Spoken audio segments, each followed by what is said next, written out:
पश्चिम बंगाल में कोलकाता के आरजी कर मेडिकल कॉलेज में एक ट्रेनी डॉक्टर से हुई दरिंदगी ने हर किसी को हिलाकर रख दिया। एक महिला ट्रेनी डॉक्टर के साथ हुई दरिंदगी की इस घटना ने पूरे देश को शर्मसार कर दिया है। दोस्तों, आज की इस वीडियो में हम पहले पुलिस और पकड़े गए आरोपी के बारे में बात करेंगे और फिर कुछ ऐसी ऑडियो क्लिप भी आपके सामने रखेंगे। हम आपको 8 अगस्त से लेकर अब तक की पूरी कहानी बताएंगे कि इस केस में शुरू से लेकर अब तक क्या कुछ हुआ है, कब तक डॉक्टर बिटिया के दरिंदों को फांसी होगी, कौन कौन इस घटना में शामिल है, प्रिंसिपल संदीप घोष को कौन बचा रहा है। इसका पूरा निचोड़ आपको इस वीडियो में देखने को मिलेगा। दोस्तों, यकीन मानिए अगर आपने ये पूरा वीडियो देख लिया, अगर आपने डॉक्टर बिटिया के साथ हुए अत्याचारों को देख लिया, तो आपकी आंखों से आंसू जरूर निकल आएंगे। इसलिए कमजोर दिल वाले अभी इस वीडियो को यहीं छोड़ सकते हैं। हम इस पूरे मामले की तह तक जाएंगे और आपको विस्तार से बताएंगे। लेकिन वीडियो में आगे बढ़ने से पहले आपसे एक ही रिक्वेस्ट है कि अगर आप भी इस डॉक्टर बिटिया को इंसाफ दिलाना चाहते हैं, इस डॉक्टर बिटिया के उन दरिंदों को फांसी दिलवाना चाहते हैं, तो वीडियो को बिना स्किप किए अंत तक जरूर देखें। डॉक्टर बेटी के लिए, उस बेचारी बिटिया के न्याय के लिए जिसने हजारों लोगों की जान बचाई, उस मासूम सी गुड़िया के लिए कमेंट बॉक्स में justice for Kolkata female doctor जरूर लिख दें। दोस्तों, हम और हमारी पूरी टीम इस डॉक्टर बिटिया को इंसाफ दिलाने के लगातार प्रयास कर रही है। हम इस डॉक्टर बिटिया के न्याय के लिए लगातार आवाज उठा रहे हैं। इसलिए आप हमारा हौसला बढ़ाने के लिए, हमें मोटिवेशन देने के लिए चैनल को सब्सक्राइब जरूर से कर लीजिएगा। दरअसल बहुत मेहनत और लगन के बाद कुछ लड़के और लड़कियां नीट का एग्जाम क्वालिफाई करके इस आरजी कर मेडिकल कॉलेज में जूनियर डॉक्टर के तौर पर डॉक्टरी की ट्रेनिंग के लिए आते हैं। इसी कॉलेज में एक ऐसी लड़की थी जिसने बड़ी मेहनत से पढ़ाई की थी, क्योंकि उसके माँ बाप का सपना था कि उनकी इकलौती बेटी पढ़ लिख कर डॉक्टर बने। बेटी का सपना यह था कि वह अपने माँ बाप के सपने को पूरा करे और उनको इस गरीबी की दलदल से बाहर निकाले, क्योंकि उस लड़की के गरीब पिता कोलकाता से दूर नॉर्थ 24 परगना में रहा करते थे। उनके परिवार में केवल 3 ही लोग थे, एक वह जूनियर डॉक्टर लड़की, उसकी माँ और उसके पिता। उसके पिता अपना घर चलाने और अपनी बेटी को पढ़ाने के लिए बच्चों की स्कूल यूनिफॉर्म बेचा करते थे। उन्हीं स्कूल की यूनिफॉर्म को बेचकर वह अपना घर चलाते और अपनी बेटी को पढ़ा रहे थे। उनकी बेटी ने भी धीरे धीरे MBBS की पढ़ाई पूरी कर ली थी। MBBS करने के बाद अब वह आरजी कर मेडिकल कॉलेज में PG की 2nd ईयर की स्टूडेंट थी। अब उसके सामने उसका खूबसूरत करियर था, यानी उसके माँ बाप बचपन से जो सपना देख रहे थे वह अब पूरा होने ही वाला था। उनकी बेटी डॉक्टर बनने वाली थी और उनके घर के हालात बदलने वाले थे। लेकिन अचानक 9 अगस्त की सुबह उनके सारे सपने टूटकर बिखर गए। जिस बेटी से उन्होंने 8 अगस्त की रात फोन पर बात की थी, उसी बेटी की मौत की खबर सुबह उनके परिवार को मिली। माँ बाप रात को बेटी से बात करके तसल्ली से सो गए थे, लेकिन अगली सुबह इतनी भयावह होगी यह उन्होंने कभी सपने में भी नहीं सोचा था। दरअसल ट्रेनी डॉक्टर आरजी कर मेडिकल कॉलेज में नाइट ड्यूटी कर रही थी। वह पिछले कई दिनों से नाइट शिफ्ट पर थी। उसकी ड्यूटी करीब 10 बजे के आसपास शुरू हो जाती थी। इसलिए 8 अगस्त 2024 को भी हर रोज की तरह वह अपने घर से हॉस्पिटल जाने के लिए निकली। हॉस्पिटल पहुंचने के बाद जो पेशेंट उसके अंडर में थे, उसने उन मरीजों को देखा, यानी उसने उन्हें अटेंड किया।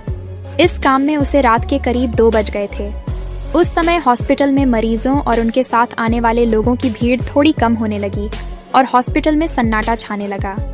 क्योंकि उस समय मरीज भी कम होने लगे थे, तो उस जूनियर डॉक्टर ने अपने 4 और जूनियर डॉक्टरों के साथ बैठकर हॉस्पिटल की कैंटीन में रात का खाना खाया। उस समय रात के 2 बज रहे थे। खाना खाने के बाद अक्सर इमरजेंसी वार्ड की ड्यूटी से जब डॉक्टर या मेडिकल स्टाफ थक जाते थे, तो वे हॉस्पिटल के सेमिनार हॉल में आराम करने के लिए चले जाते थे। हालांकि उस सेमिनार हॉल में करीब 25 से 30 लोगों के बैठने के लिए कुर्सियां भी लगाई गई हैं। जब भी हॉस्पिटल में कोई फंक्शन होता था, तो वह इसी सेमिनार हॉल में होता था। यह सेमिनार हॉल 4थी मंजिल पर बनाया गया है। लेकिन अजीब बात यह है कि इतने बड़े और प्रसिद्ध आरजी कर मेडिकल कॉलेज में स्टाफ के आराम करने के लिए कोई भी कमरा या कोई भी रूम नहीं बनाया गया है। इस कारण जो मेडिकल स्टाफ नाइट शिफ्ट में ड्यूटी पर होते हैं, जब वे लोग काम से थक जाते हैं तो जूनियर डॉक्टर और बाकी स्टाफ के लोग भी उसी चौथी मंजिल के सेमिनार हॉल में आराम करने चले जाते थे और वहाँ पर बैठकर मेडिकल स्टाफ के लोग थोड़ी देर आराम कर लेते थे और फिर थोड़ी देर बाद वह अपनी ड्यूटी पर चले जाते थे। इसी तरह यह जूनियर डॉक्टर रात का खाना खाने के बाद अपने डॉक्टर साथियों को गुड नाइट कहकर करीब 2 बजे से 2:30 के दरमियान, यानी 2:30 के आसपास 4th फ्लोर पर बने उस सेमिनार हॉल में जाती है। वह सोचती है कि थोड़ी देर आराम करेगी और फिर अपनी बाकी शिफ्ट को पूरा करेगी। लेकिन उस जूनियर डॉक्टर के सेमिनार हॉल में जाने के बाद सुबह तक उसके बारे में किसी को कुछ भी पता नहीं चलता। इसके बाद धीरे धीरे रात गुजर गई और फिर अगली सुबह हो गई, यानी रात 3 बजे से लेकर सुबह के करीब 8:30 तक भी हॉस्पिटल का माहौल बिल्कुल शांत और नॉर्मल था। लेकिन जब 8:30 पर हॉस्पिटल का एक स्टाफ उसी सेमिनार हॉल का दरवाज़ा खोलकर अंदर जाता है और जैसे ही वह अंदर जाता है तो उसके मुंह से चीख निकल जाती है, क्योंकि वहाँ पर उसने देखा कि सामने फर्श पर एक गद्दा पड़ा है और उस गद्दे पर एक लड़की पड़ी हुई है। उसके बाद वह व्यक्ति बदहवास हालत में चीखता हुआ उस सेमिनार हॉल से बाहर की ओर भागता है। उसकी चीखें सुनकर स्टाफ के कुछ लोग भी वहां पर पहुंच जाते हैं और फिर देखते ही देखते कुछ ही देर में हॉस्पिटल के तमाम डॉक्टर, जूनियर डॉक्टर तथा स्टाफ के सभी लोग वहां पर इकट्ठा हो गए। फिर जो कुछ उन्होंने अपनी आंखों से देखा उसे देखकर उनकी भी चीख निकल गई। वह अर्धनग्न अवस्था में थी। उसके पूरे शरीर पर, यानी चेहरे से लेकर पैरों तक, शायद ही कोई ऐसी जगह हो जहां पर जख्म का कोई निशान ना हो। उसकी दोनों आंखों और चेहरे से खून रिस रहा था। इसके बाद आनन फानन में उस जूनियर डॉक्टर की लाश को कपड़ों से ढक दिया गया। हालांकि आमतौर पर ऐसे जख्मों को या फिर ऐसी लाश को हॉस्पिटल ले जाया जाता है। वहां पर मौजूद डॉक्टरों को उसी समय यह पता चल गया था कि अब उसकी सांसें थम चुकी हैं और वह मर चुकी है। इसके बाद सूचना मिलते ही ट्रेनी डॉक्टर के घर में कोहराम मच गया और फिर कुछ देर बाद उसके घर वाले भी हॉस्पिटल पहुंच गए। घर वालों के हॉस्पिटल पहुंचने के बाद हॉस्पिटल में मौजूद चेस्ट मेडिसिन डिपार्टमेंट के सहायक सुपरिटेंडेंट ने उनसे कहा कि आपकी बेटी ने आत्महत्या की है। लेकिन ट्रेनी डॉक्टर के माता पिता ने जो बताया उससे तो इस पूरे मामले में कहीं ना कहीं साजिश की बू आने लगी है। ट्रेनी डॉक्टर के पिता की माने तो सुबह के समय जब वह अपनी बेटी को देखने गए थे तो उन्होंने देखा था कि उनकी बेटी के चेहरे से खून टपक रहा था। उसका चश्मा भी बुरी तरह से टूटा हुआ था। इतना कुछ हो जाने के बाद भी उसी हॉस्पिटल के चेस्ट मेडिसिन डिपार्टमेंट का सहायक सुपरिटेंडेंट कहता है कि जूनियर डॉक्टर ने तो खुदकुशी की है, यानी एक लड़की जिसके जिस्म पर कोई कपड़ा नहीं है, उसका शरीर सिर से लेकर पैर तक जख्मी है। भला कोई ऐसे भी अपनी जान देता है? खैर, जब यह तमाम बातें चल ही रही थीं तो थोड़ी देर के अंदर ही अंदर इस घटना की खबर पूरे हॉस्पिटल के तमाम जूनियर डॉक्टरों तक पहुंच गई और जिन लोगों ने भी उस ट्रेनी डॉक्टर की लाश देखी उन्होंने पहली ही नज़र में अंदाज़ा लगा लिया था कि यह सिर्फ कत्ल ही नहीं है बल्कि उसके साथ ज़बरदस्ती हैवानियत भी की गई है। और इसी वजह से सभी जूनियर डॉक्टरों में गम और गुस्से का माहौल पैदा हो गया था, क्योंकि ये दरिंदगी एक सरकारी हॉस्पिटल के अंदर एक जूनियर डॉक्टर के साथ की गई थी। लेकिन स्टूडेंट्स का गुस्सा अभी भी काबू में था और इसी बीच शुरुआती पोस्टमार्टम रिपोर्ट भी आ गई, क्योंकि वह सभी लोग डॉक्टर थे और वह लड़की भी उन्हीं डॉक्टरों में से एक जूनियर डॉक्टर थी जिसके साथ यह सब कुछ हुआ था। शुरुआती पोस्टमार्टम रिपोर्ट से ही उन सबको पता चल गया था कि उस ट्रेनी डॉक्टर के साथ क्या कुछ हुआ है और किस तरह से दरिंदगी की गई है। पोस्टमार्टम रिपोर्ट के मुताबिक उसकी दोनों आंखों से खून रिस रहा था, उसके मुंह से भी खून बह रहा था, उसका पेट बुरी तरह से जख्मी था, उसका बायां पैर टूटा हुआ था, उसकी रिंग फिंगर भी टूटी हुई थी, होठ जख्मी थे और होठ से भी खून रिस रहा था। आगे पोस्टमार्टम रिपोर्ट में यह था कि शायद सबके बाद आखिर में गला घोंटकर उसकी हत्या कर दी गई थी। लेकिन इस पोस्टमार्टम रिपोर्ट में भी कई चीज़ें क्लियर नहीं थीं। जैसा कि यह तो क्लियर किया गया था कि ज़बरदस्ती हुई है, लेकिन ये क्लियर नहीं किया गया था कि उसके साथ ज़बरदस्ती मौत से पहले हुई थी या उसकी मौत के बाद, यानी ये हैवानियत जूनियर डॉक्टर के साथ जिंदा रहते हुए की गई थी या फिर उसकी लाश के साथ की गई थी।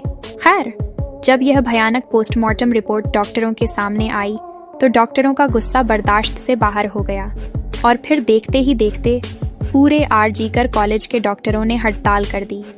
उन सब ने काम करना बंद कर दिया। उन सभी जूनियर डॉक्टरों का कहना था कि अगर सरकारी हॉस्पिटल में भी वह लोग सुरक्षित नहीं हैं तो फिर कहाँ सुरक्षित रहेंगे। इसके बाद धरना प्रदर्शन शुरू हो गया और फिर पुलिस के ऊपर भी दबाव बनाया जाने लगा। हालांकि शुरुआत में तो कोलकाता पुलिस ने भी इस केस को यूं ही अनदेखा करने की कोशिश की, लेकिन जब पता चला कि लोग बहुत ज्यादा गुस्से में हैं, तो अचानक मामले को हाथ से निकलता देखकर कोलकाता पुलिस को तुरंत एक स्पेशल टीम गठित करनी पड़ी। इसके बाद इस केस की जांच शुरू की गई।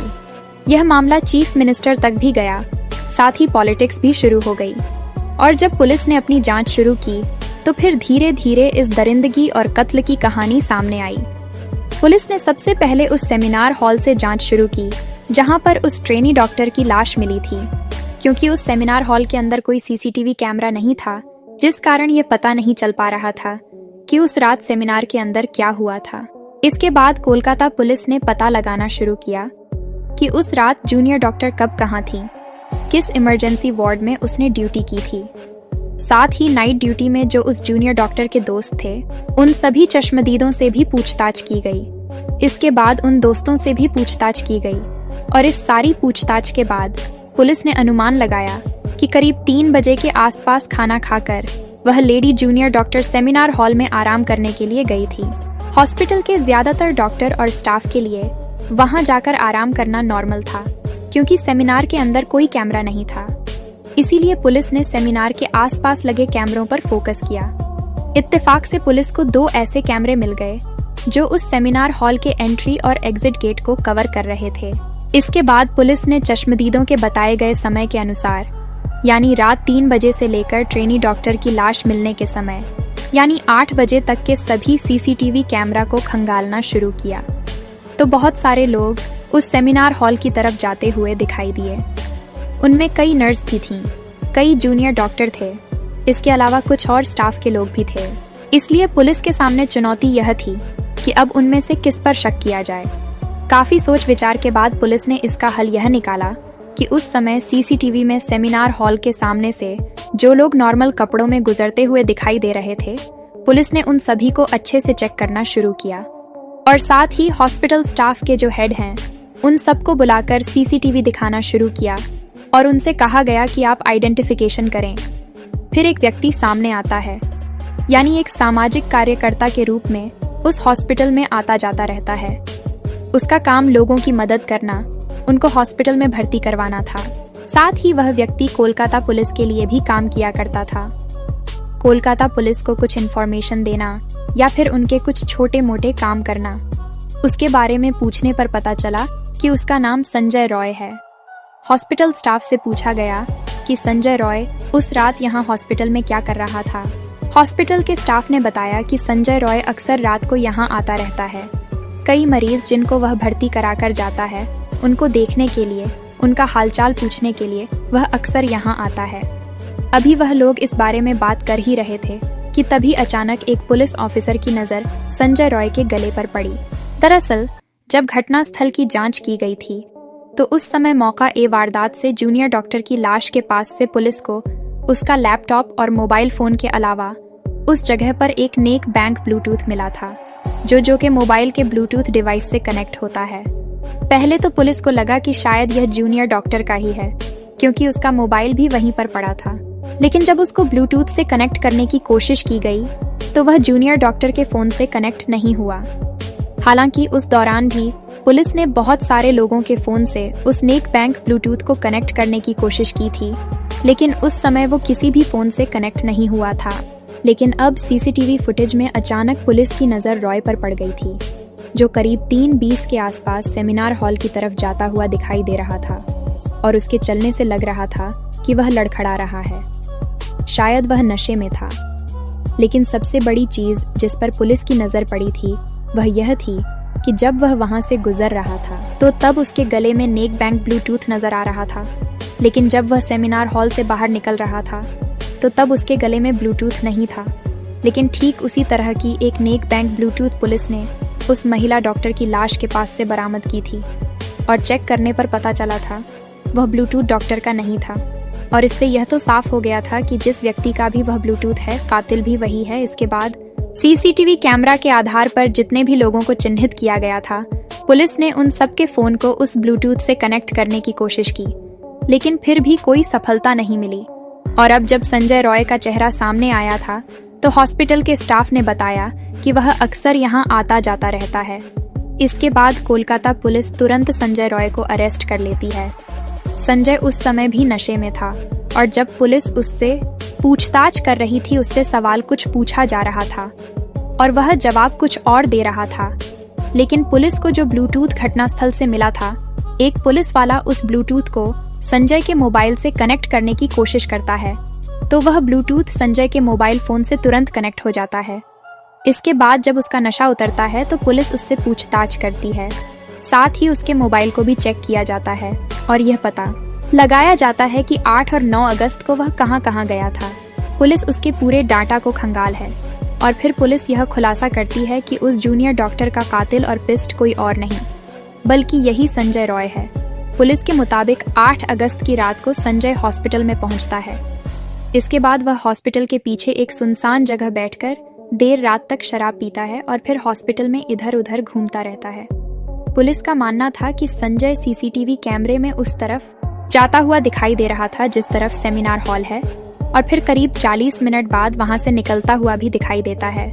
और इसका मतलब यह था कि उस रात जो कुछ भी हुआ था वह उन 40 मिनट में हुआ था और वह ब्लूटूथ आरोपी को पकड़ने के लिए पुलिस के पास सबसे बड़ा सबूत था, क्योंकि वह ब्लूटूथ मकाए वारदात से मिला था। और सबसे बड़ी बात यह कि संजय के गले में सेमिनार की तरफ जा आते हुए तो ब्लूटूथ था, लेकिन आते हुए नहीं था, यानी जब उसका ब्लूटूथ गिरा था तो उस समय वह होश में नहीं था। इसके बाद संजय रॉय को अरेस्ट कर लिया गया, लेकिन जब उसके मोबाइल को अच्छे से चेक किया गया तो उसके मोबाइल में पोर्न फिल्मों के अलावा कुछ भी नहीं था, जिससे उसकी मानसिकता का भी पता चलता है कि वह शराब के साथ साथ पोर्न फिल्में देखने का भी आदी है और इतनी शराब पीता है कि वह होश में ही नहीं रहता। इसके बाद जब उसके फैमिली बैकग्राउंड को खंगाला गया तो पता चला कि उसकी एक माँ है, लेकिन वह अपनी माँ का भी ख्याल नहीं रखता है। उसकी एक बहन भी है, लेकिन बहन उसकी बुरी आदतों की वजह से उससे कोई वास्ता नहीं रखती है। संजय रॉय ने 4 शादियां की हैं, जिनमें से 3 पत्नियां उसकी बुरी आदतों और हरकतों की वजह से उसे छोड़कर भाग गई, जबकि चौथी पत्नी की किसी बीमारी के चलते 1 साल पहले मौत हो गई थी। बहुत से लोग और रिश्तेदार तो यही समझते थे कि वह पुलिस में नौकरी करता है, क्योंकि उसने सबको यही बता रखा था कि वह पुलिस डिपार्टमेंट में है, जबकि वह पुलिस के लिए एक तरह से मुखबिर का काम किया करता था। इधर संजय रॉय को अरेस्ट करने के बाद कोलकाता पुलिस ने खुलासा किया कि इस केस को सॉल्व कर लिया गया है, लेकिन अब इस बात की भी जांच कर रहे हैं कि क्या इस पूरे घटनाक्रम में वह अकेला था। और सबसे बड़ी चीज जो इस बात की तरफ इशारा करती है कि इस दरिंदगी में संजय अकेला नहीं था, बल्कि उसके साथ और भी कई लोग रहे होंगे, क्योंकि उस समय संजय नशे में धुत था, उससे तो ठीक से चला भी नहीं जा रहा था। तो क्या ऐसे में अकेले ही उसने ट्रेनी डॉक्टर पर काबू पा लिया था? और जब यही सवाल पुलिस से पूछा गया कि क्या एक अकेला व्यक्ति उस जूनियर डॉक्टर पर काबू पा सकता था, तो पुलिस ने इसका जवाब देते हुए कहा कि हो सकता है संजय ने सेमिनार में जाकर जूनियर डॉक्टर के साथ जबरदस्ती करने की कोशिश की हो, लेकिन जब उस जूनियर डॉक्टर ने उसका विरोध किया होगा तो फिर संजय ने उसको किसी भारी चीज से मारा होगा जिससे वो बेहोश हो गई। पुलिस का कहना था कि हो सकता है उसी समय उस जूनियर डॉक्टर की सांसें थम चुकी हों, यानी उसकी मौत उसी समय हो चुकी थी और डॉक्टर के मौत के बाद ही संजय ने उसके साथ दरिंदगी की है, क्योंकि सारी चीजों को देखते हुए उसके जीते जी तो उसके साथ जबरदस्ती करना संजय के लिए पॉसिबल नहीं था। या फिर दूसरी थ्योरी ये है कि इसमें एक से ज्यादा लोग शामिल थे। तो फिर वह कौन लोग थे? क्या वह हॉस्पिटल के स्टाफ ही थे या कोई और था, या फिर उस डॉक्टर के अपने दोस्त ही थे, या संजय की तरह के ही कई शराबी लोग थे? लेकिन अभी यह सारी चीजें चल ही रही थीं कि तभी अचानक सोशल मीडिया पर एक ऑडियो क्लिप वायरल होता है, जिसमें इस घटना के पीछे किसी बड़े पॉलिटिकल कनेक्शन की बात की गई है। साथ ही इस बातचीत ने कोलकाता पुलिस और उसकी जांच पर भी गंभीर सवाल खड़े कर दिए हैं। हालांकि यह ऑडियो क्लिप बंगाली भाषा में है, लेकिन साथ ही आपको उसका हिंदी ट्रांसलेशन स्क्रीन पर भी लिखा हुआ दिखाई देगा। সাসপেক্ট করছিস তোর আইজি করার ছেলেরা? আমরা যারা সাসপেক্ট করছি এটা ইন্টার্নের কাজ, ঠিক আছে, এবং যে ইন্টার্ন তার যথেষ্ট পলিটিক্যাল ব্যাকগ্রাউন্ড আছে, তার ফ্যামিলি মেম্বারও যথেষ্ট উচ্চ পদস্থ, ঠিক আছে, নাম নিতে পারবো না কারণ আমি আমারই সমস্যা হয়ে যাবে, বাট না নাম নিতে হবে না, একদম নাম নিতে হবে না। না দাদা সেটাই, এবং তাকে প্রোটেকশন দেওয়ার জন্যই মানে খারাপ লাগছে ভাবতে যে আমার ব্যাচমেটই এরকম করতে পারে, এবং কলেজ অথরিটি এতটা নির্লজ্জ যে তাকে সেফগার্ড করার জন্য এত কটা গেমস খেলা হচ্ছে। গোটা মুভমেন্টটা আমাদের কলেজ অথরিটি রান করছে, হচ্ছে না। জেনারেল বডি মিটিং ডিলে করা হচ্ছে, সেখানে প্রিন্সিপাল ইটসেলফ এসে বলছে যে কেন ঘুমাবে রাতের বেলা, সেমিনার রুম থেকে ঘুমানোর জায়গা, যেখানে সিসিটিভি ফুটেজ লোপাট হয়ে যাচ্ছে, যেখানে পুলিশ এসে ফার্স্ট স্টেটমেন্ট দিচ্ছে না না এটা সুসাইড, যেখানে তোমার কাউন্সিল কমিটি যেটা হয়েছে সেখানে সাইকিয়াট্রি এইচওডি কে রাখা হয়েছে জাস্ট টু প্রুভ দ্যাট দিদি ওয়াজ এ সাইকিক পেশেন্ট। আমার নিজের পার্সোনাল কনভারসেশন হয়েছে দিদির সাথে অনেকবার।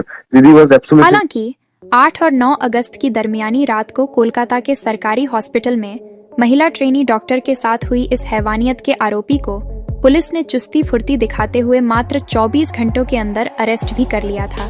लेकिन अब सवाल यह है कि आखिर आरोपी के पकड़े जाने के बाद भी सभी ट्रेनी डॉक्टर इंसाफ की मांग पर क्यों डटे हुए हैं? क्यों आरोपी के पकड़े जाने के बाद भी डॉक्टरों का गुस्सा शांत नहीं हो रहा है? और क्यों आरोपी के पकड़ जाने के बाद भी सीबीआई जांच की मांग की जा रही है? और क्यों पश्चिम बंगाल की सीएम ममता बनर्जी को अपनी ही पुलिस को डेडलाइन देनी पड़ी है? इतना ही नहीं, इसके बाद टीएमसी के नेता कुणाल घोष ने भी अपने सोशल मीडिया प्लेटफॉर्म से एक और ऑडियो क्लिप जारी करके सनसनी मचा दी है। ऑडियो क्लिप को जारी करते हुए कुणाल घोष ने लिखा है कि यह फोन कॉल भी जांच के दायरे में आनी चाहिए, क्योंकि इस ऑडियो क्लिप में 2 लोगों की बातचीत है और इस पूरी कन्वर्सेशन में श्रेणी महिला डॉक्टर की जांच पर बेहद ही गंभीर आरोप और सवाल खड़े किए गए हैं। कुणाल घोष की तरफ से जारी की गई इस ऑडियो क्लिप में दूसरे व्यक्ति ने पूरे मामले में किसी रसूखदार इंटर्न डॉक्टर के होने की बात की है और वो व्यक्ति आरोपी को बचाने के लिए किसी बड़ी साजिश की तरफ भी इशारा कर रहा है। कुणाल घोष ने इस ऑडियो क्लिप को जांच में शामिल करने की मांग की है, लेकिन साथ ही इस ऑडियो क्लिप ने पुलिस की जांच और कार्रवाई पर भी कई सवाल खड़े कर दिए हैं। और यही वजह है कि अपनी साथी डॉक्टर के साथ हुई इस दरिंदगी को लेकर आज कोलकाता सहित पूरे देश के भावी डॉक्टर्स सड़कों पर उतर आए हैं।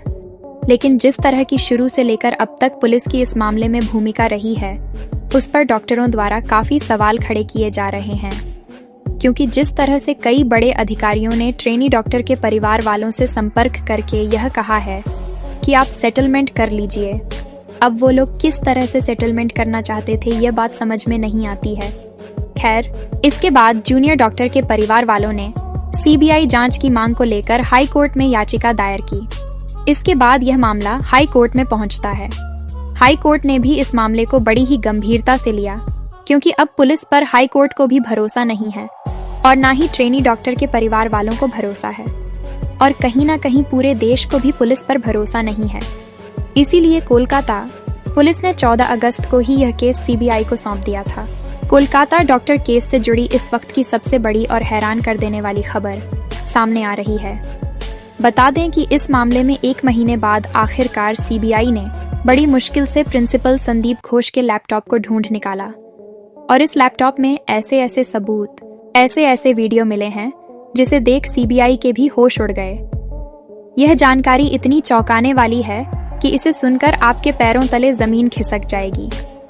दोस्तों, यकीन मानिए, संदीप घोष के लैपटॉप से सीबीआई को जो सबूत और जो वीडियो मिले हैं, उससे तो यह कंफर्म हो चुका है कि इस पूरी घटना का मास्टरमाइंड कोई और नहीं बल्कि खुद संदीप घोष है। इसी के इशारे पर इस घटना को अंजाम दिया गया था। दोस्तों, घटना के 1 दिन बाद जिस बाथरूम को तोड़ा गया था, उसमें भी सीबीआई को कुछ अहम सबूत मिले हैं। इसी बाथरूम से बेहद चौंकाने वाले राज खुले हैं। दोस्तों, कोलकाता डॉक्टर केस में अभी अभी सीबीआई को ऐसे वीडियो और ऐसे सबूत मिले हैं जिसने इस केस की सच्चाई को पूरी तरह से खोल कर रख दिया है, जिससे यह कंफर्म हो चुका है कि जल्द ही डॉक्टर बिटिया के दरिंदों को फांसी होने वाली है। अब बहुत जल्द डॉक्टर बिटिया को न्याय मिलने वाला है। कोलकाता के आरजी कर मेडिकल कॉलेज में रेप मामले में संदीप घोष की मुश्किलें कम होने का नाम नहीं ले रही हैं। इस बीच प्रवर्तन निदेशालय यानी इन्फोर्समेंट डायरेक्टरेट के अधिकारियों ने अस्पताल में कथित वित्तीय अनियमितताओं के सिलसिले में गिरफ्तार किए गए प्रिंसिपल संदीप घोष के करीबी लोगों के घरों पर और ऑफिसों में छापेमारी की। इस मामले में एक अधिकारी का कहना है कि ईडी के अधिकारियों ने कोलकाता के ताला इलाके में चंदन लोहिया के फ्लैट और कालिंदी स्थित कार्यालय में छापेमारी के साथ ही ईडी की एक अन्य टीम ने उत्तर 24 परगना जिले के चिनार पार्क के संदीप घोष के पैतृक घर पर भी छापेमारी की। इतना ही नहीं, आरजी कर अस्पताल में हुए भ्रष्टाचार के आरोप में गिरफ्तार प्रिंसिपल संदीप घोष का एक एक कारनामा सामने आ रहा है। चलिए सबसे पहले आपको बताते हैं कि वारदात के एक दिन बाद तोड़े गए इस बाथरूम से सीबीआई को कौन सा सबूत मिला है। इस टूटे हुए बाथरूम से जिस नए कातिल की पहचान हुई है वह कौन है। इसके बाद आपको बताते हैं कि सीबीआई को संदीप घोष के लैपटॉप से क्या मिला है जो संदीप घोष को सजा दिलाने के लिए काफी है। दोस्तों, कोलकाता केस में इस वक्त की सबसे बड़ी और हैरान कर देने वाली खबर सामने निकल कर आ रही है आरजी कर अस्पताल के। जिस सेमिनार हॉल में ट्रेनी डॉक्टर को तड़पा तड़पा कर मारा गया, उस सेमिनार हॉल के बगल में एक बाथरूम था और इसी बाथरूम से चौंकाने वाले राज खुले हैं। ट्रेनी डॉक्टर की लाश जिस हालात में मिली उसे देखकर हर किसी की रूह कांप गई। उसकी आंखों से खून के आंसू गिर रहे थे, पैर चीरे हुए थे, प्राइवेट पार्ट खून से लटपट थे, उसके साथ आखिरी सांस में दरिंदगी हुई उसे। मारा गया। इस पूरी घटना में संजय रॉय, संदीप घोष के अलावा और लोग भी शामिल हैं। ऐसा दावा खुद सीबीआई ने किया है और यह दावा अब सच साबित होता हुआ दिख रहा है, जिसने इस पूरे केस को पलट कर रख दिया है। अब तक संदीप घोष और संजय रॉय का नाम ही सुनाई दे रहा था, लेकिन अब एक और जूनियर डॉक्टर पर सीबीआई की नजर पड़ी है जो इसी टूटे हुए बाथरूम में नहाने गया था। उसके कपड़ों पर खून के धब्बे थे। यह खून के धब्बे किसके थे उसने खुद बताया है। सूत्रों का कहना है कि जूनियर डॉक्टर सुबह वहां नहाने गया था जिस दिन ट्रेनी डॉक्टर की लाश मिली थी। लेकिन हैरान करने वाली बात यह है कि इस जूनियर डॉक्टर को आरजी कर अस्पताल की नर्स नहीं जानती थी। जब नर्स ने उससे पूछा कि आप कहाँ जा रहे हैं, तो उसने बताया कि बेड नंबर 4 पर एक महिला मरीज है। पीआरबीसी उसने दिया है और तभी उस वक्त खून के धब्बे उसके कपड़े पर लग गए। लेकिन सवाल यह उठता है कि जब डॉक्टर पीआरबीसी दे रहा था तो उस वक्त क्या कोई ड्यूटी पर नर्स वहां मौजूद नहीं थी। इन्हीं सवालों के जवाब तलाशने के लिए सीबीआई ने नर्सों से पूछताछ की। सूत्रों के मुताबिक उस पूछताछ में 2 सनसनीखेज तथ्य सामने आए हैं। एक नर्स ने कहा कि इस जूनियर डॉक्टर को पहले कभी देखा नहीं। दूसरा, जब उसने इस जूनियर डॉक्टर का नाम जानना चाहा तो उन्होंने अपना नाम नहीं बताया। सूत्रों के हवाले से खबर है कि नर्स ने सीबीआई को जो बयान दिया है उसमें नर्स ने कहा कि जूनियर डॉक्टर करीब रात 9 बजे मल्टी ड्रग रेजिस्टेंट वार्ड में दाखिल हुआ। वार्ड में उसने फ्रिज खोला और कुछ ढूंढने लगा। नर्स ने पूछा तो जूनियर डॉक्टर ने कहा कि वह पीआरबीसी ढूंढ रहा है, किसी मरीज को देना है। सूत्र के मुताबिक नर्स ने पूछताछ में बताया कि जूनियर डॉक्टर उस दौरान 2 बार मरीज के पास गया। जब नर्स ने जूनियर डॉक्टर से पूछा कि क्या आपने दस्ताने ठीक से पहने हैं, तो उसने कहा हाँ, और मैं नहाना चाहता हूँ क्योंकि उसके शरीर पर खून के धब्बे लगे हैं। सूत्रों का दावा है कि उस वार्ड में एक और जूनियर डॉक्टर आया था। फिलहाल सीबीआई उस जूनियर डॉक्टर की तलाश कर रही है।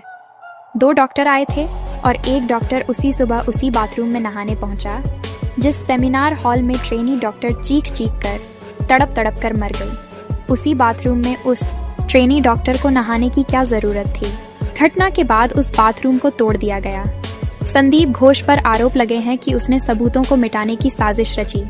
उसने घटना के 24 घंटे बाद सारे सबूत मिटाने के लिए रिनोवेशन का काम करवाने की बात कही और फिर उसे तुड़वा दिया। और तो और उस बाथरूम को भी तुड़वा दिया, जहां पर अब यह बात सामने आ रही है कि वहां एक डॉक्टर नहाने पहुंचा था। अब शक है कि वह डॉक्टर भी इस घटना में शामिल था, क्योंकि एक ऑडियो भी वायरल होता है जिसमें बड़े दावे किए जाते हैं कि इस पूरे मामले में संदीप घोष के अलावा 4 डॉक्टर शामिल थे, जिसमें एक महिला जूनियर डॉक्टर भी शामिल थी जो ट्रेनी डॉक्टर की दोस्त बताई जाती है। उसने मिलकर ट्रेनी डॉक्टर को तड़पा तड़पा कर पहले मारा और फिर संजय रॉय को एक मोहरे के रूप में इस्तेमाल किया। उसे कहा कि जाओ सेमिनार हॉल में, हमने तुम्हारे लिए कुछ छोड़ रखा है। फिर संजय रॉय जाता है और ट्रेनी डॉक्टर की लाश के साथ दुष्कर्म करता। आखिरी सांस में उसके साथ दुष्कर्म किया जाता है। आपको बता दें कि ऑडियो कथित लेडी डॉक्टर का बताया जा रहा था, जिसमें उसने बड़े खुलासे किए थे। उसने कहा कि ट्रेनी डॉक्टर बड़ा खुलासा करने वाली थी संदीप घोष के बारे में। संदीप घोष आरजी कर मेडिकल हॉस्पिटल में अंग तस्करी करता था और लड़कियों से, इंटर्न से सेक्स वर्कर का काम भी करवाता था। और अगर वह ऐसा नहीं करती थी तो उन्हें अपने घर का काम भी करवाता था और दवाइयों का भी नशा करवाता था। संदीप घोष के कनेक्शन बड़े लोगों के साथ थे, पार्टियों को फंडिंग देता था और यही वजह है कि घटना के सामने आने के बावजूद संदीप घोष पर कोई कार्रवाई नहीं हुई और न ही उनसे इस्तीफा मांगा गया। यहाँ तक कि उनके खिलाफ एक्शन को लेकर कोई कदम नहीं उठाए गए। हद तो तब हो गई जब संदीप घोष ने इस्तीफा दिया भी, लेकिन उसे स्वीकार नहीं किया गया। और तो और संदीप घोष को Kolkata national medical college and hospital का प्रिंसिपल नियुक्त कर दिया गया। सीधे शब्दों में कहें तो डिमोशन या पनिशमेंट की जगह संदीप घोष का प्रमोशन कर दिया गया। संदीप घोष का प्रमोशन किसके इशारे पर हुआ या उन्हें बचाने की कोशिश किसने करवाई, इसकी जांच होना बाकी है, जिसके बाद उनके ऊपर सीआईडी और ईडी दोनों ने ही जांच शुरू कर दी है। लेकिन क्या यह संभव है कि एक संस्थान के सर्वोच्च पद पर बैठा व्यक्ति यह सब कुछ कर रहा हो और किसी को भनक न लगे, खास करके राज्य की एजेंसियों को? अख्तर अली ने यह भी दावा किया कि उन्होंने संदीप घोष के घोटालों की शिकायत सरकार में ऊपर तक की थी, जिसके बाद संदीप घोष पर तो कोई एक्शन नहीं हुआ, उल्टा अख्तर अली का ही ट्रांसफर मुर्शिदाबाद कर दिया गया। मतलब ये पहला मौका नहीं जब संदीप घोष को बचाने की कोशिशें की गई। ममता बनर्जी सरकार की इस लाडले को कौन बचा रहा है, इसकी लिस्ट लंबी है। हाल ही की घटना को देखें तो डॉक्टर के रेप और हत्या केस खुलने के बाद जब सीबीआई ने इस केस की बागडोर संभाली तो ममता सरकार ने एसआईटी का भी गठन कर इसकी जांच कराना शुरू कर दिया। गौर करने वाली बात है कि जब मामले की सीबीआई जांच चल रही है तो एसआईटी का गठन करने का क्या मतलब है? कल को अगर दोनों एजेंसियों की जांच अलग अलग दिशा में गई तो टकराव होगा और केस का निर्णय निकालने में जबरन देरी की जा सकती है, जिसका फायदा संदीप घोष को मिल सकता है। अदालती मामलों में जांच के नाम पर टाला मटोली अक्सर आरोपियों के लिए फायदेमंद हो जाती है और ऐसे कई उदाहरण हैं जिनमें मामला ठंडा होने पर अक्सर आरोपियों को क्लीन चिट भी मिलते देखी गई है। फिलहाल लाख कोशिशों के बाद भी इस बार संदीप घोष नहीं बच सका। ममता सरकार जिस दरिंदे को बचाने की लगातार कोशिश कर रही थी उसे सीबीआई ने गिरफ्तार कर जेल में डाल दिया। आपको बता दें कि संदीप घोष ममता बनर्जी का लाडला था। उसके जन्मदिन पर ममता बनर्जी उसे चिट्ठी लिखा करती थी और यही वजह है कि इस दरिंदे की गिरफ्तारी के बाद हर कोई ममता बनर्जी से इस्तीफा मांग रहा है। सीबीआई अब तक इस मामले की जांच में पूरी तरह से लगी हुई है। हर दिन इस केस में नए नए खुलासे हो रहे हैं। सीबीआई सूत्रों के मुताबिक संदीप घोष के लैपटॉप में कुछ ऐसा मिला है जिसने जांच एजेंसी को चौंका दिया। जांच एजेंसी के मुताबिक संदीप घोष के लैपटॉप से कई नग्न पुरुषों की तस्वीरें मिली हैं। वैसे 2017 में हांगकांग की घटना भी सामने आ चुकी है, जहां संदीप घोष ने कथित तौर पर हांगकांग के क्वीन एलिजाबेथ अस्पताल में एक पुरुष नर्स के साथ छेड़छाड़ की थी। आरोप है, हांगकांग के अस्पताल में जब मेल नर्स अपने कपड़े बदल रहा था तभी संदीप अचानक उसके चैम्बर में घुसा। इसके बाद संदीप घोष ने उसके नितंबों पर कई तमाचे मारे और कथित तौर पर नर्स के प्राइवेट पार्ट को छूने गया। हालांकि उस समय संदीप घोष ने दावा किया था कि यह मामला गलतफहमी का था। उन्होंने दावा किया था कि वह दर्द से राहत दिलाने के लिए स्पेशल एक्सरसाइज करवा रहा था। इस बार आरजी कर घोटाले के संदर्भ में सूत्रों का कहना है कि संदीप के लैपटॉप में कई पुरुषों की नग्न तस्वीरें मिली हैं। संयोग से इस लैपटॉप को संदीप घोष ने अपने बेलाघाटा स्थित घर से कहीं और सीबीआई के डर से छिपा दिया था, लेकिन अब सीबीआई ने इस लैपटॉप को संदीप घोष के एक रिश्तेदार के घर से बरामद कर लिया है। उस लैपटॉप की कई फाइलों में पैसों के लेन देन के विभिन्न स्रोत मिले, जो टेंडरों से जुड़े डिजिटल दस्तावेज भी हैं। सूत्रों के मुताबिक कोलकाता में बाकी जगहों पर छापेमारी हुई। ईडी की टीम संदीप घोष के पिता सत्य प्रकाश घोष के घर भी गई, जहां तलाशी ली गई। करप्शन केस में ईडी की यह दूसरी बड़ी रेड है। पिछली छापेमारी में ईडी ने काफी दस्तावेज बरामद किए थे। उन दस्तावेजों के आधार पर ही अब इन लोगों के ठिकानों पर यह रेड्स चल रही हैं। मिली जानकारी के मुताबिक ईडी की छापेमारी कई जिलों में चल रही है। इसके अलावा उन्होंने कहा है कि ईडी एक अन्य आरजी कर अस्पताल को उपकरण की आपूर्ति करने वाले संस्थान के कार्यालय में भी दस्तावेजों की जांच कर रही है। सरकारी अस्पताल और संस्थान के बीच कुछ संदिग्ध लेन देन है। जांच के दौरान पाया गया कि पूर्व प्रिंसिपल डॉक्टर संदीप घोष ने 10 अगस्त को अपराध स्थल के पास एक टॉयलेट और शौचालय को ध्वस्त करने का आदेश दिया था। पीडब्ल्यूडी द्वारा आंशिक विध्वंस से महत्वपूर्ण सबूत नष्ट होने का संदेह है। जैसे जैसे जांच आगे बढ़ी, संदीप घोष के कार्यकाल के दौरान वित्तीय कदाचार के आरोपों सहित और भी मुद्दे सामने आए। हालांकि कुछ ऐसी भी चीजें सामने आई हैं जिन्हें सीबीआई ने गुप्त रखा है। इसका खुलासा करना केस पर गलत प्रभाव डाल सकता है, इसलिए कुछ जानकारियां गुप्त रखी गई हैं। हालांकि जल्द ही मैं इसका भी खुलासा करूंगी। आरजीकर अस्पताल में अश्लीलता का धंधा चलने का आरोप लगा है। कभी ड्रग रैकेट तो कभी अश्लील काम किए जाने जैसे गंभीर आरोप लगे हैं। अस्पताल के अंदर सेक्स रैकेट चलने का भी दावा किया जा रहा है और इसका मुख्य आरोपी संदीप घोष है। अब सवाल यही उठता है कि क्या महिला डॉक्टर को यह सब पता चल गया था? क्या वह अस्पताल के इन काले कारनामों का पर्दाफाश करने वाली थी, इसीलिए उसे मार दिया गया? डॉक्टर बिटिया को कुछ ऐसा पता था जो संदीप घोष के गले का फंदा बन सकता था। दोस्तों, सूत्रों के हवाले से यह खबर मिली है कि संदीप घोष की पहुंच ममता बनर्जी तक है। इसीलिए बताया जा रहा है कि ममता बनर्जी संदीप घोष को बचाने की लगातार कोशिश कर रही हैं। पुलिस डिपार्टमेंट भी इस घटना में शामिल है। इसीलिए तो घटना स्थल पर 40 मिनट लेट पुलिस पहुंची थी। तब तक दरिंदों ने कई अहम सबूतों को मिटा दिया था। इस मामले की जांच पड़ताल तेजी से चल रही है, लेकिन जब तक इस मामले में पूरी तरह से न्याय नहीं होता, हमें अपनी आवाज को दबाना नहीं चाहिए और ना ही चुप रहना चाहिए। हमें यह याद दिलाते रहना होगा कि अभी तक इस मामले में न्याय नहीं मिला है। इसलिए आप सभी से अनुरोध है कि कमेंट बॉक्स में अपनी आवाज बुलंद करें और जस्टिस वी वांट जस्टिस लिखें। इससे यह स्पष्ट हो जाएगा कि हम सभी एकजुट हैं और इस मामले में न्याय की मांग कर रहे हैं।